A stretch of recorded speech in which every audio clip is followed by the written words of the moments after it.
The phone rang at 2:07 a.m. My security chief's voice was flat, professional, too steady. "Sir, there's a breach at your mountain cabin." I didn't speak for a moment. I stared at the ceiling in the dark, feeling the weight of that word, breach. "That's impossible," I said. My voice was gravel, my chest hollow. "No one's been there since my wife died." Silence. Then a breath on the other end. "Sir, the alarm was disarmed 5 minutes ago, with your wife's fingerprint." My body went cold. That house had been locked since the funeral. Only she and I had codes, prints, access. Before I could answer, my phone vibrated again. Unknown number, but I recognized it. Her number. I answered. A voice, low, steady. Not hers, but close enough to cut through me. "You should have left it alone." Then silence. The line died. I sat there in the dark, gripping the phone so hard my hand shook. For a long moment, I believed the impossible, that she had come back. Or maybe she'd never left. The next morning, I didn't drive to work. I drove to the cabin. The air was sharp, mountain cold, the kind that bites skin and burns lungs. The cabin stood the way I left it, untouched, frozen in time. A shrine to a marriage. To her. But the lock was cleanly disengaged. No force, no scratch. Someone had stood here, deliberate, measured, and pressed their finger where only hers had belonged. Inside smelled of pine and ash. Her perfume lingered faint, as if the air had remembered her. On the mantel, the photograph of us on our wedding day. Crooked, tilted, like someone had touched it. That was when the first crack split open in me. If someone wanted me to believe she was alive, why? And why now? I opened her old closet. Clothes hung still, dresses sealed in plastic. But one hanger was bare. Not missing, removed. I closed the door. My pulse was steady, but my thoughts screamed. There are lies we bury with the dead, but the dead can't keep them buried. I began my work quietly. A man learns discipline after betrayal. He doesn't rage, he observes. First, the call logs. Her phone had been inactive since the day she died. Yet, records showed a reactivation 2 weeks ago. Same number, same ID. Second, the prints. My team pulled logs from the cabin security system. Her fingerprint was scanned not once, but 3 times in the last month.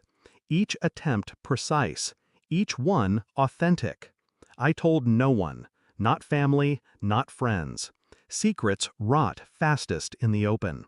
But at night, I lay awake and remembered her last weeks alive. Her absences, her distracted eyes, the way she clutched her phone too tightly when messages lit the screen. I had called it grief, stress. Love makes men blind. Now I called it preparation. My suspicion sharpened. She had not died. She had left. And the fingerprints? A taunt, an invitation. I poured a drink, watched the night bleed through my window, and thought only one thought. Find the truth. Break it open. 3 days later, I had it. DNA. I had ordered a test in silence, pulling a strand of hair from her brush I had kept. My team ran it against recent samples lifted from the cabin. It matched. Perfectly. She was alive. And worse, she had orchestrated everything. The insurance, the funeral, the staged accident. I traced the funds. A hidden account in her maiden name, fed by policies I had signed in faith. Millions. Gone. That night, I sat across from her. She hadn't expected me to find her. Not this soon. Her face drained when I slid the folder across the table. Pages of evidence. DNA. Bank transfers. Phone logs. "You're supposed to be dead," I said softly. She opened her mouth, closed it again. Tears welled, but they were not grief. They were fear. I didn't raise my voice. I didn't strike her. I leaned back in the chair, calm, detached, the kind of calm that frightens more than fury ever could. "You should have stayed gone," I said. Her hands trembled. I cut her off. "I already filed everything. Sheriff has it.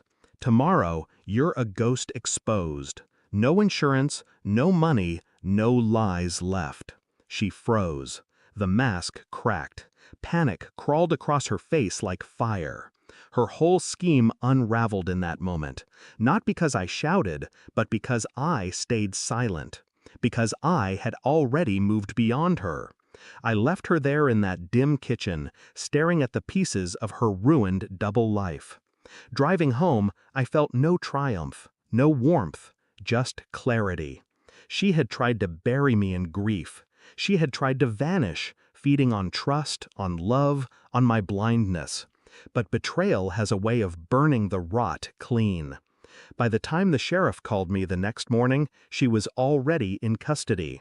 Her voice echoed in my memory, cold, threatening, smug. "You should have left it alone." No, I should have finished it. And I had. Final line, I didn't lose a wife. I buried a ghost and walked away untouched. Thanks for watching. Don't forget to like, share, and comment. Subscribe now to Cheating Stories Insight World for more amazing stories.